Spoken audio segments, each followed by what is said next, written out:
నమస్తే, నేను లక్ష్మీ దుర్గా. వార్తల్లోకి వెళ్లే ముందుగా హెడ్లైన్స్. ఆర్మూర్ గోన్ల చెరువులో నిమజ్జన ఏర్పాట్లను పరిశీలించిన ఆర్డీఓ రాజాగౌడ్, ఏసీపీ బస్వారెడ్డి, వివిధ శాఖల అధికారులు. ఘనంగా ఆర్మూర్ జీటీపీఎల్ ఎన్సీఎన్ కార్యాలయ మట్టి గణపతి నిమజ్జనం.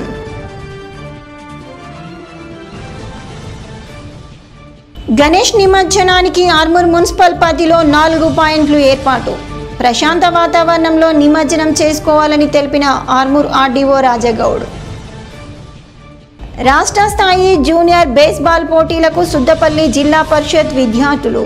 అభినందించిన పాఠశాల ప్రధానోపాధ్యాయులు, ఎంఈఓ, స్పెషల్ ఆఫీసర్. ఖమ్మం వరద బాధితులకు ఆర్థిక సహాయం 11,000 రూపాయల చెక్కును ఆర్డీఓకు అందజేసిన జర్నలిస్టు కాలనీ అభివృద్ధి కమిటీ సభ్యులు. గణేష్ నిమజ్జనం ప్రశాంత వాతావరణంలో జరిగే విధంగా అన్ని ఏర్పాట్లు చేస్తున్నామని ఆర్మూర్ ఆర్డీఓ రాజాగౌడ్ అన్నారు. గణేష్ నిమజ్జనం దృష్ట్యా ఆర్మూర్ పట్టణంలోని గూండ్ల చెరువుతో పాటు మామిడిపల్లి, పెర్కిట్ చెరువులను RDO Raja Goud, ACP Baswareddy, municipal, revenue, విద్యుత్ శాఖ అధికారులతో కలిసి పరిశీలించారు. ఈ సందర్భంగా ఆర్డీఓ రాజాగౌడ్ మాట్లాడుతూ గణేష్ నిమజ్జనానికి ఆర్మూర్ పట్టణంతో పాటు మున్సిపల్ పరిధిలోని పెర్కిట్, మామిడిపల్లి చెరువులలో మొత్తం 4 పాయింట్లు ఏర్పాటు చేయడం జరిగిందని అన్నారు. గణేష్ మండపాల నిర్వాహకులు అధికారులకు సహకరించాలని, ప్రశాంత వాతావరణంలో నిమజ్జనం జరుపుకోవాలని సూచించారు. నిమజ్జనానికి వెళ్లే చెరువు మార్గాల్లో రోడ్లు మరమ్మతులు మున్సిపల్ శాఖ ఆధ్వర్యంలో చేయిస్తామని, అదేవిధంగా విద్యుత్ సరఫరా ఏర్పాటు చేస్తామని అన్నారు. పోలీసుల ఆధ్వర్యంలో భారీ బందోబస్తు నిర్వహిస్తారని పేర్కొన్నారు.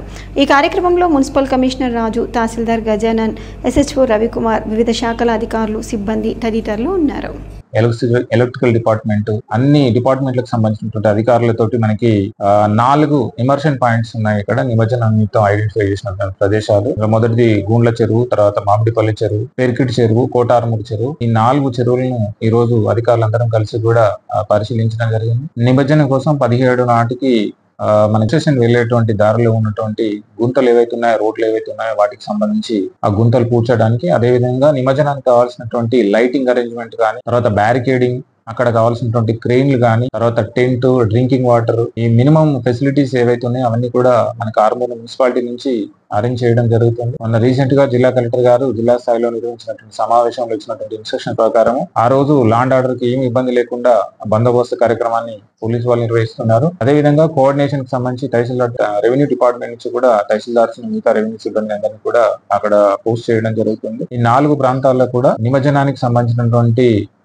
ఏర్పాట్లన్నీ కూడా ప్రభుత్వ పరంగా చేయడం జరుగుతుంది. మున్సిపల్ కమిషనర్, తర్వాత మున్సిపాలిటీ ఆర్మూర్ నుంచి. సో భక్తులకు ఎలాంటి ఇబ్బంది లేకుండా నిమజ్జనం కావడానికి కావాల్సినటువంటి అన్ని ఏర్పాట్లు చేస్తున్నాం. ప్రజలందరూ కూడా ఈ సౌకర్యాలని ఉపయోగించుకొని, కమిటీ ఎవరైతే ఉన్నారో ఈ వినాయక వివిధ ప్రాంతాల్లో ఏర్పాటు చేసినటువంటి కమిటీ మెంబర్స్ కూడా నిర్ణీత సమయానికి ప్రశాంతంగా ఈ నిమజ్జనం ఆర్మూర్ లో పూర్తి కావడానికి మీ అందరూ కూడా సహకరిస్తారని కోరుతున్నాను. ఏ రకమైనటువంటి సమస్యలు ఉన్నా కూడా నన్ను కానీ లేకపోతే ఏసీపీ కానీ సంప్రదించినచో ఎలాంటి ఇబ్బంది లేకుండా తగిన చర్యలు తీసుకుంటాం ప్రభుత్వ పరంగా ఈ సందర్భంగా తెలియదు. ఆర్మూర్ పట్టణంలోని జీటీపీఎల్ ఎన్సీఎన్ నవనాథ్ కార్యాలయంలో ప్రతిష్ఠించిన మట్టి వినాయకుని నేడు ఘనంగా పూజా కార్యక్రమాలు నిర్వహించి నిమజ్జనం చేశారు.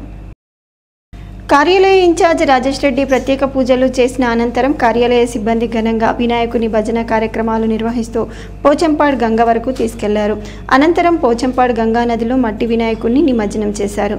ఈ సందర్భంగా రాజేష్ రెడ్డి మాట్లాడుతూ ప్రతి సంవత్సరం ఆర్మూర్ కార్యాలయంలో మట్టి వినాయకుడిని ప్రతిష్ఠించి 5 రోజుల పాటు ఘనంగా పూజా కార్యక్రమాలు నిర్వహించి పోచంపాడ్ గంగా నదిలో నిమజ్జనం చేయటం జరుగుతుందని అన్నారు. ఈ కార్యక్రమంలో కార్యాలయ సిబ్బంది సునీల్, సందీప్, లింబాద్రి, భూమేష్, శశి, దత్తు, సిద్ధు, తమీం, మారుతి తదితరులు ఉన్నారు. ఆర్మూర్ మున్సిపల్ పరిధిలోని పెర్కిట్ కాంతి పాఠశాలలో ఉపాధ్యాయ దినోత్సవాన్ని పురస్కరించుకుని పాఠశాల డైరెక్టర్ శశాంక్ ఆధ్వర్యంలో కరెస్పాండెంట్ కాంతి గంగారెడ్డిని ఉపాధ్యాయులు, విద్యార్థులు ఘనంగా సన్మానించారు. ఈ సందర్భంగా పాఠశాల డైరెక్టర్ శశాంక్ మాట్లాడుతూ పాఠశాల కరెస్పాండెంట్ గంగారెడ్డి 27 సంవత్సరాలుగా ఉపాధ్యాయ వృత్తిలో అనేక రకాలుగా సేవ అంకితాభావంతో నిర్వహిస్తున్నారని కొనియాడారు. మారుతున్న విద్యా వ్యవస్థకు అనుగుణంగా ఉపాధ్యాయులకు సలహాలు సూచనలు అందిస్తూ విద్యార్థుల అభివృద్ధికి ఎంతగానో కృషి చేస్తున్నారని, సందర్భానుసారంగా విద్యార్థులలో చైతన్యాన్ని పెంపొందిస్తూ తల్లిదండ్రుల నమ్మకాన్ని నిలబెడుతున్నారని అన్నారు. అనంతరం కరెస్పాండెంట్ గంగారెడ్డి మాట్లాడుతూ తనపై నమ్మకంతో విద్యార్థులను పాఠశాలలో చేర్పిస్తున్న తల్లిదండ్రులకు నమ్మకాన్ని ఎప్పటికీ వమ్ము చేయమని, విద్యార్థుల భావి భారత పౌరులుగా తీర్చిదిద్దుతామని తెలిపారు. ఈ కార్యక్రమంలో పాఠశాల ఉపాధ్యాయులు, విద్యార్థులు తదితరులు ఉన్నారు. గుర్తింపు పొందిన రాజకీయ పార్టీలు పోలింగ్ బూత్ లెవెల్ ఏజెంట్లను ఏర్పాటు చేసుకోవాలని కలెక్టర్ రాజీవ్ గాంధీ హనుమంతు సూచించారు. సమీకృత జిల్లా కార్యాలయాల సముదాయంలో బుధవారం రాజకీయ పార్టీల ప్రతినిధులతో సమావేశం నిర్వహించారు. ఈ సందర్భంగా కలెక్టర్ మాట్లాడుతూ SSR 2025లో భాగంగా BLOలు ఇంటింటికి వెళ్లి BLO యాప్ ద్వారా కుటుంబ సభ్యుల పేర్లు ఓటరు జాబితాలో ఉన్నాయో లేదో నిర్ధారణ చేసుకోవడం జరుగుతుందని అన్నారు. ఈ నేపథ్యంలో ఇంటింటి సర్వేకు తోడ్పాటును అందిస్తూ ఓటరు జాబితా పక్కాగా రూపొందేలా రాజకీయ పార్టీల ప్రతినిధులు సహకరించాలని కోరారు. అవసరం ఉన్న చోట పోలింగ్ కేంద్రాలను విభజించడం, కొత్త వాటిని ఏర్పాటు చేయడం జరుగుతుందని, అలాంటి పోలింగ్ స్టేషన్లను గుర్తిస్తే వాటి వివరాలను తమ దృష్టికి తేవాలని సూచించారు. అక్టోబర్ 29న ఓటర్ జాబితా డ్రాఫ్ట్ రోల్ ప్రకటించడం జరుగుతుందని, దానిని పోలింగ్ కేంద్రాల వారీగా ఓటర్ల పేర్లను జాగ్రత్తగా పరిశీలించాలని అన్నారు. ఈ ప్రక్రియ కోసం రాజకీయ పార్టీలన్నీ పోలింగ్ బూత్ల వారీగా ఏజెంట్లను ఏర్పాటు చేసుకోవాలని కలెక్టర్ సూచించారు. అక్టోబర్ 29 నుండి నవంబర్ 18వ తేదీలోపు 2 పర్యాయాలు పోలింగ్ బూత్ స్థాయిలో స్పెషల్ క్యాంపెయిన్ నిర్వహించడం జరుగుతుందని అన్నారు. ఆర్మూర్ మున్సిపల్ పరిధిలోని మామిడిపల్లిలో గల నలంద పాఠశాలలో అగ్నిమాపక శాఖ ఆధ్వర్యంలో అగ్ని ప్రమాదాల నుండి ఎలా కాపాడుకోవాలో విద్యార్థులకు అవగాహన కార్యక్రమాన్ని నిర్వహించారు. ఈ సందర్భంగా అగ్నిమాపక శాఖ అధికారి మధుసూదన్ రెడ్డి ఆధ్వర్యంలో సిబ్బంది విద్యార్థులకు అగ్ని ప్రమాదాలపై అవగాహన సదస్సులు నిర్వహించి అగ్ని ప్రమాదాలు సంభవించినప్పుడు ఏ విధంగా కాపాడుకోవాలో విద్యార్థులకు సూచించారు. ఈ కార్యక్రమంలో పాఠశాల యాజమాన్యం ప్రసాద్, సాగర్, ఉపాధ్యాయులు, విద్యార్థులు పాల్గొన్నారు. ఖమ్మం వరద బాధితుల సహాయార్థం ఆర్మూర్ జర్నలిస్టు కాలనీ అభివృద్ధి కమిటీ ఆధ్వర్యంలో 11,000 రూపాయల చెక్కును ఆర్మూర్ RDO రాజాగౌడ్కు అందజేశారు. ఈ సందర్భంగా RDO రాజాగౌడ్ మాట్లాడుతూ మానవతా దృక్పథంతో వరద బాధితులకు సహాయం చేయడానికి ప్రతి ఒక్కరూ ముందుకు రావాలని పేర్కొన్నారు. జర్నలిస్టు కాలనీ అభివృద్ధి, స్వచ్ఛ కాలనీ, సమైక్య కాలనీ కార్యక్రమంతో పాటు సామాజిక సేవా కార్యక్రమాల్లో పాల్గొనడం అభినందనీయమని కొనియాడారు. అనంతరం కాలనీ అభివృద్ధి కమిటీ అధ్యక్షుడు సుంకే శ్రీనివాస్, ఉపాధ్యక్షుడు కొక్కెర భూమన్నలు మాట్లాడుతూ ఖమ్మం వరద బాధితుల సహాయార్థం కాలనీ వాసులంతా కలిసి 11,000 రూపాయలను జమ చేసి చెక్కు RDOకు అందజేయడం జరిగిందని అన్నారు. వరద విపత్తుకు నష్టపోయిన ప్రజలను ఆదుకునే అవసరం ప్రతి ఒక్కరికి ఉందని, ప్రతి ఒక్కరూ సహాయ సహకారాలు అందించాలని కోరారు. ఈ కార్యక్రమంలో కాలనీ అభివృద్ధి కమిటీ సభ్యులు, కాలనీ వాసులు తదితరులు ఉన్నారు. ఇటీవల కురిసినటువంటి భారీ వర్షాలకు సంబంధించి నష్టపోయినటువంటి ఖమ్మం, మహబూబాబాద్ లాంటి జిల్లాలకు సంబంధించినటువంటి వరద బాధితుల నిమిత్తం మన ఆర్మూర్కి చెందినటువంటి జర్నలిస్ట్ కాలనీ సంక్షేమ సంఘానికి సంబంధించినటువంటి అసోసియేషన్ వాళ్ళు కాలనీలో విరాళాలు వసూలు చేసి 11,000 రూపాయలు సీఎం రిలీఫ్ ఫండ్ మీద డీడీ తీసి ఈరోజు RDO కార్యాలయంలో అందజేశారు. సో వరదల్లో చిక్కుకొని అనేకమైనటువంటి ఇబ్బందులు పడుతున్నటువంటి ఈ కార్యక్రమాన్ని వాళ్ళకి ఆదుకోవడానికి చేసినటువంటి కార్యక్రమాన్ని, మంచి కార్యక్రమం చేసినటువంటి జర్నలిస్ట్ కాలనీ సంఘ సభ్యులందరినీ, కాలనీ వాసులందరినీ కూడా ఈ సందర్భంగా అభినందిస్తున్నాను. జిల్లా కలెక్టర్ గారి ద్వారా ఈ సీఎం రిలీఫ్ ఫండ్కి సంబంధించినటువంటి చెక్ను ప్రభుత్వానికి పంపించారు. జర్నలిస్ట్ కాలనీ అభివృద్ధి కమిటీ ఆధ్వర్యంలో మేము ఇంటింటికి విరాళాలు వసూలు చేసి ఈ వరద బాధితుల కొరకు గత వారం రోజులలో రాష్ట్రంలో కుతలం చేసే వరదలు, ఆ వరదల సహాయార్థము ఒక 11,000 రూపాయలు జమ చేసి ఈరోజు మా ఆర్మూర్ RDO గారికి చెక్ రూపంలో అందించడం జరిగింది.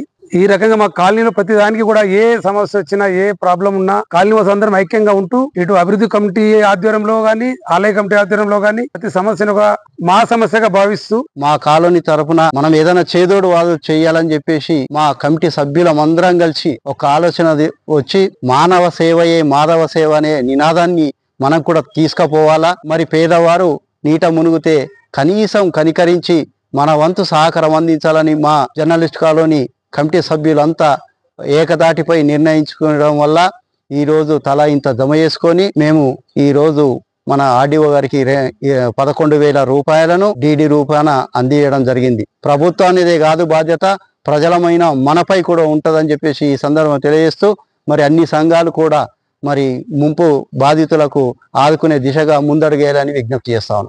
వేల్పూర్ మండలంలోని పడగల్ సొసైటీ పరిధిలోని రైతులపై తమకు తెలియకుండా అక్రమ రుణాలు తీసుకున్నారని పాత సెక్రటరీ కొత్త దయాసాగర్పై జిల్లా అధికారులకు ఫిర్యాదు చేశారు. వేల్పూర్ మండలంలోని పడగల్ సొసైటీ పరిధిలోని వివిధ గ్రామాలకు చెందిన రైతులపై తమకు తెలియకుండా గతంలో పనిచేసిన సెక్రటరీ దయాసాగర్ క్రాప్ లోన్లు తీసుకోవడంతో పై అధికారులకు ఫిర్యాదు చేయడంతో ఈరోజు జిల్లా కోఆపరేటివ్ స్పెషల్ అధికారి మురళి ఆధ్వర్యంలో దర్యాప్తు ప్రారంభించారు. ఈ సందర్భంగా రైతులు మాట్లాడుతూ గతంలో పనిచేసిన సొసైటీ సెక్రటరీ దయాసాగర్ మేము 50,000 రూపాయల లోన్ తీసుకుంటే అది ఇప్పుడు మాకు 2 లక్షల లోన్గా తీసుకున్నట్టుగా నోటీసులు జారీ చేసి చూపిస్తున్నారని అన్నారు. తమకు నోటీసులు ఇచ్చేంత వరకు తమపై ఇంత లోన్ ఉంది అని వారికి తెలియదని తెలియజేశారు. తమకు ఉన్న భూమి మాపై సొసైటీలో లోన్ తీసుకున్నట్లు ఉందని మరికొంతమంది రైతులు వాపోయారు. మరికొంతమంది రైతులు మేము లోన్ మొత్తం క్లియర్ చేసినప్పటికీ మళ్ళీ బాకీ ఉన్నట్లు చూపుతున్నారని అన్నారు. పడగల్ సొసైటీలో భారీ కుంభకోణం జరిగిందని అధికారులు వెంటనే దర్యాప్తు ప్రారంభించి పరిష్కరించాలని కోరారు. దర్యాప్తు అధికారి మురళి మాట్లాడుతూ రైతుల యొక్క సమస్యలను లిఖితపూర్వకంగా తీసుకుంటున్నామని వాటిని పరిశీలించి సమస్యను పరిష్కరిస్తామని అన్నారు. రైతులకు అక్రమాలు జరిగితే వారి సమస్య పరిష్కరించే విధంగా చర్యలు తీసుకుంటామని అవసరమైతే ఆస్తులు జప్తు చేస్తామని తెలిపారు. ఈ పరిశీలన కార్యక్రమంలో జిల్లా సహకార సొసైటీ స్పెషల్ ఆఫీసర్ మురళి, రైతులు, పడగల్ సొసైటీ సిబ్బంది తదితరులు పాల్గొన్నారు.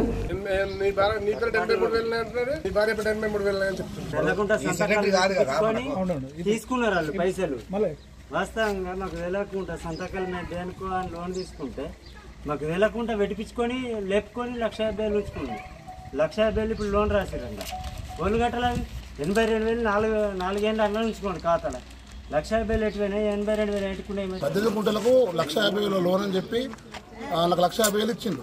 2 సంవత్సరాల తర్వాత 3 లక్షల లోన్ ఉన్నాయని వీళ్ళు మా ఇంటికి వచ్చి నా ఇల్లు రాసి పెడదామని వచ్చిండు. నేను ₹1 కూడా కట్టలేను. నాకు 1,50,000 రూపాయల లోన్ ఇచ్చిండు. క్రాప్ లోన్ కూడా ఇప్పుడు 70,000 ఉంది. అవి కూడా నాకు రూపాయి ఇవ్వలేదు. కేవలం నాకు ఇచ్చింది 1,50,000 రూపాయలే. నాకు ఉన్నది 18 గుంటలు. నా ఇల్లు రాసి పెడతాము, నన్ను అధ్యతం మొత్తం నన్ను ఏం లేకుండా చేద్దామని వీళ్ళు సొసైటీలో నా ఇంటికి వస్తారు. వీళ్ళు ఏం చేయకుంటే నేను నా ఇల్లు అర్రస్ కానీ అర్రస్ కస్తే నేను ఖచ్చితంగా దయాసాగరం మీద ఈ సొసైటీ మీద ఆత్మహత్య చనిపోవడం మాత్రం ఖచ్చితం. 2-3 సార్లు వచ్చినప్పుడల్లా అత్తయ్యమ్మ నువ్వు కాతీయండి నేను కాతీయనంటే కూడా అని లేస్తా డబ్బులని కూడా తీసుకొని కూడా దయాకర్ సార్ తీసుకున్నాడు. సారు ఆ ఖాతా కూడా లేదు నా దగ్గర, ఏం ఆధారం లేదు సార్. ఇక మా మామ పేడ కూడా 50,000 అని నోటీసు పంపిస్తున్నారు. ఇప్పుడు నేను ఏడికెళ్ళి కట్టాలి, అవి ఆ డబ్బులు ఏడికెళ్ళి తెచ్చి కట్టాలి. ఆ భూమి కూడా లేదు మా దగ్గర. 10 సంవత్సరాల కింద నా పేరు మీద పాస్బుక్ కావాలి. ఇవాళ 25,000 పోయి 36,000 రూపాయలు రాసింది. నేను పైసలు క్రాప్ లోనే తీసుకున్నట్లు ఇవాళ పైసలు కట్టుకుని చెప్తున్నా. 36,000 రూపాయలు కథ చూపిస్తుంది. నేనే అందులో కొన్ని డబ్బులు వేసుకుంటా, లెక్క తీసుకొని పని చేసుకుంటా. రాష్ట్ర స్థాయి జూనియర్ బేస్బాల్ పోటీలకు జిల్లా పరిషత్ పాఠశాల విద్యార్థులు మైత్రి, సంధ్య, పవన్, శివ, సృజన్లు ఎంపికైనట్లు ఫిజికల్ డైరెక్టర్ మర్కంటి గంగమోహన్ తెలిపారు. సుద్దపల్లి ప్రభుత్వ పాఠశాల విద్యార్థులను ప్రధాన ఉపాధ్యాయులు, ఎంఈఓ, స్పెషల్ ఆఫీసర్లు అభినందించారు. ఈ సందర్భంగా వారు మాట్లాడుతూ రాష్ట్ర స్థాయి పోటీలకు తమ పాఠశాల విద్యార్థులు ఎంపిక కావడం హర్షించదగ్గ విషయమని, జిల్లా జట్టును ప్రథమ స్థానంలో నిలపడానికి క్రీడాకారులు కృషి చేయాలని తెలిపారు. ఈ కార్యక్రమంలో ఉపాధ్యాయులు, సాయిలు తదితరులు ఉన్నారు. గ్రామ పంచాయతీ కార్మికులను పర్మనెంట్ చేయాలని, మోడీ కార్మిక వ్యతిరేక 4 లేబర్ కోడ్లను, క్రిమినల్ చట్టాలను రద్దు చేయాలని ఐఎఫ్టియు జిల్లా ప్రధాన కార్యదర్శి దాసు కేంద్ర రాష్ట్ర ప్రభుత్వాలను డిమాండ్ చేశారు. జగరన్పల్లి మండల కేంద్రంలో గ్రామ పంచాయతీ వర్కర్స్ యూనియన్ ఆధ్వర్యంలో 11 సెప్టెంబర్న పాత్రికేయుల సమావేశం నిర్వహించారు. దాసు మాట్లాడుతూ కాంట్రాక్ట్ అవుట్సోర్సింగ్ ఉద్యోగ కార్మికులను వెంటనే పర్మనెంట్ చేయాలని, 8 గంటల పని విధానం కొనసాగించాలని 13 సెప్టెంబర్ 2024న నిజామాబాద్ జిల్లా కేంద్రంలోని పోచమ్మ గల్లీలోని ముద్రా సంఘం కళ్యాణ మండపంలో జరిగే ప్రాంతీయ సదస్సును జయప్రదం చేయాలని పంచాయతీ కార్మికులకు పిలుపునిచ్చారు. ఈ సమావేశంలో జగరన్పల్లి యూనియన్ అధ్యక్షుడు సొప్పారి గంగాధర్, నాయకులు రాజన్న, శేఖర్, సాయిలు, రేణుక, రాజగంగు, భూదేవి తదితరులు పాల్గొన్నారు. మోర్తాడ్ మండల కేంద్రంలోని రజక సంఘం గణేష్ మండలి ఆధ్వర్యంలో గణేష్ నవరాత్రి ఉత్సవాలను అంగరంగ వైభవంగా నిర్వహిస్తున్నామని అధ్యక్షుడు యానంపల్లి సాయిరాం తెలిపారు. ఈ సందర్భంగా రజక సంఘం గణేష్ మండలి అధ్యక్షుడు యానంపల్లి సాయిరాం మాట్లాడుతూ గత 35 సంవత్సరాలుగా తాము గణేష్ నవరాత్రి ఉత్సవాలను ఘనంగా నిర్వహించుకుంటున్నామని చెప్పారు. నేడు శ్రీ సత్యనారాయణ స్వామి వ్రతాలు సైతం నిర్వహించామని అన్నారు. తమ గణేష్ మండలి వద్ద 17 పీట్ల భారీ గణనాథుడిని ప్రతిష్ఠించి సాంప్రదాయం ప్రకారం పూజలు నిర్వహిస్తున్నామని అన్నారు. అలాగే భక్తి శ్రద్ధలతో 16 మంది గణేష్ మాలలను స్వీకరించారని చెప్పారు. భక్తులకు 4 క్వింటాళ్ల అన్నదాన కార్యక్రమాన్ని ఏర్పాటు చేయగా చుట్టుపక్కల ప్రాంతాల నుంచి భక్తులు అధిక సంఖ్యలో పాల్గొన్నారు. ఈ కార్యక్రమంలో అధ్యక్షుడు యానంపల్లి సాయిరాం, క్యాషియర్ నరేష్, ఉపాధ్యక్షుడు కల్లూరి శివ, రజక సంఘం సభ్యులు, భక్తులు, గ్రామ ప్రజలు అధిక సంఖ్యలో పాల్గొన్నారు. 30వ సంవత్సరం ఘన విజయంగా 35 ఇయర్స్ మేము చేయడం జరుగుతుంది. ఈ ఘన విజయంగా మేము జరుపుకుంటూ వస్తున్నాం గత 35 సంవత్సరాల. జై బోలో గణేష్ మహారాజ్కి. సత్యనారాయణ స్వామి వ్రతం, వినాయకుని యొక్క పూజ, అన్నప్రసాద వితరణ కార్యక్రమం జరుగుతున్నది. అందరికీ కూడా ఆశీర్వచనాలు, శుభం భూయాత్. ఈ సంవత్సరం మనం కంటిన్యూ చేస్తున్నాం.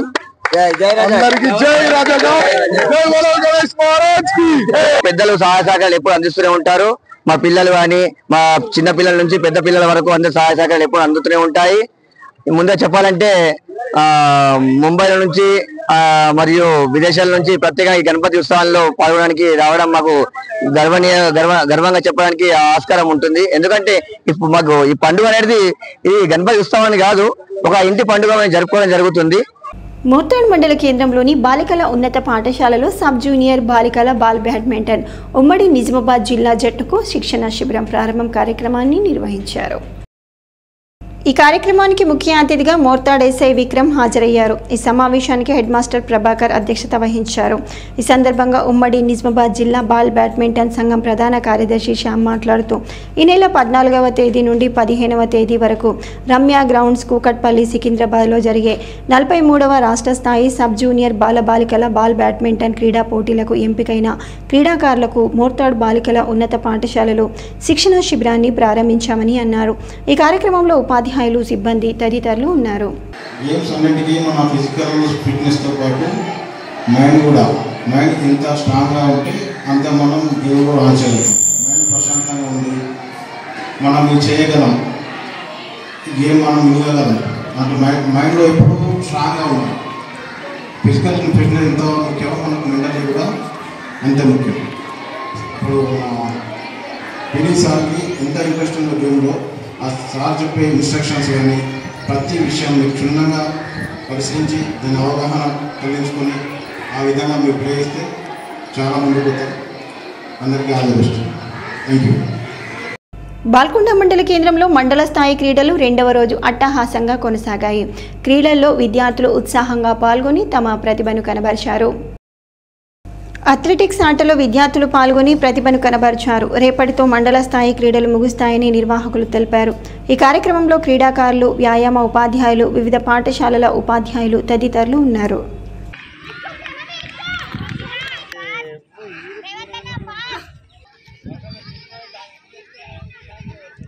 తెలంగాణ యూనివర్సిటీలో నూతన పీజీ అడ్మిషన్స్ జరుగుతున్న సందర్భంగా తెలంగాణ యూనివర్సిటీ పీడీఎస్యూ కమిటీ ఆధ్వర్యంలో హెల్ప్ డెస్క్లను ఏర్పాటు చేశారు. ఈ సందర్భంగా నాయకులు మాట్లాడుతూ అడ్మిషన్స్ కోసం గ్రామీణ ప్రాంతాల నుంచి యూనివర్సిటీకి వచ్చే విద్యార్థులకు ఎటువంటి ఇబ్బంది లేకుండా అడ్మిషన్స్ పూర్తయ్యే వరకు పీడీఎస్యూ విద్యార్థి సంఘం సహాయ సహకారాలు అందిస్తుందని, యూనివర్సిటీ అధికారులు ఏవైనా ఇబ్బందులకు గురిచేస్తే తమ దృష్టికి తీసుకురాగలరని, ఎటువంటి సహాయం కావాలన్నా తమను సంప్రదించాలని అన్నారు. ఈ కార్యక్రమంలో యూనివర్సిటీ నాయకులు ప్రిన్స్, రవీందర్, బిందు, రాకేష్, మణికంఠ, రాకేష్, సాయి ప్రకాష్ తదితరులు పాల్గొన్నారు. కామారెడ్డి జిల్లా కేంద్రంలో గణేష్ నిమజ్జన శోభయాత్ర వెళ్లే మార్గాలను బుధవారం జిల్లా కలెక్టర్ ఆశీష్ సాంగ్వాన్, ఎస్పీ సింధు శర్మ పరిశీలించారు.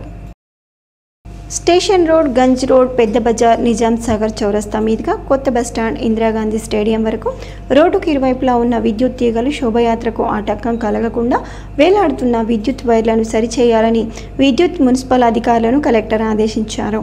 అడ్లూరు, ఎల్లారెడ్డి, పెద్ద చెరువు వరకు శోభయాత్ర మార్గంను చూశారు. పెద్ద చెరువు వద్ద ట్రాఫిక్ ఇబ్బందులు తలెత్తకుండా ముందస్తు ఏర్పాట్లు చేయాలని మున్సిపల్ పోలీస్ అధికారులకు సూచించారు. గణేష్ మండపాల వారు జనరేటర్ సౌకర్యం ఏర్పాటు చేసుకోవాలని చెప్పారు. చెరువు వద్ద గజ ఈతగాళ్లను ఉంచాలని తెలియజేశారు.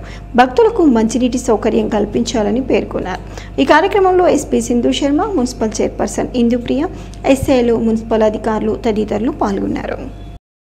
వార్తలు ముగించే ముందు హెడ్లైన్స్ మరోసారి. ఆర్మూర్ గూండ్ల చెరువులో నిమజ్జన ఏర్పాట్లను పరిశీలించిన ఆర్డీఓ రాజాగౌడ్, ఏసీపీ బస్వారెడ్డి, వివిధ శాఖల అధికారులు.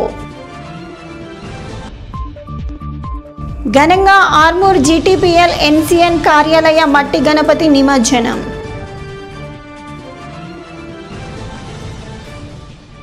గణేష్ నిమజ్జనానికి ఆర్మూర్ మున్సిపల్ పరిధిలో 4 పాయింట్లు ఏర్పాటు. ప్రశాంత వాతావరణంలో నిమజ్జనం చేసుకోవాలని తెలిపిన ఆర్మూర్ ఆర్డీఓ రాజాగౌడ్. రాష్ట్ర స్థాయి జూనియర్ బేస్బాల్ పోటీలకు సుద్దపల్లి జిల్లా పరిషత్ విద్యార్థులు. అభినందించిన పాఠశాల ప్రధానోపాధ్యాయులు, ఎంఈఓ, స్పెషల్ ఆఫీసర్. ఖమ్మం వరద బాధితులకు ఆర్థిక సహాయం 11,000 రూపాయల చెక్కును ఆర్డీఓకు అందజేసిన జర్నలిస్ట్ కాలనీ అభివృద్ధి కమిటీ సభ్యులు. ఇవి ఈ బులెటిన్లోని విశేషాలు. తిరిగి వచ్చే బులెటిన్లో మళ్ళీ కలుద్దాం. అంతవరకు సెలవు. నమస్కారం.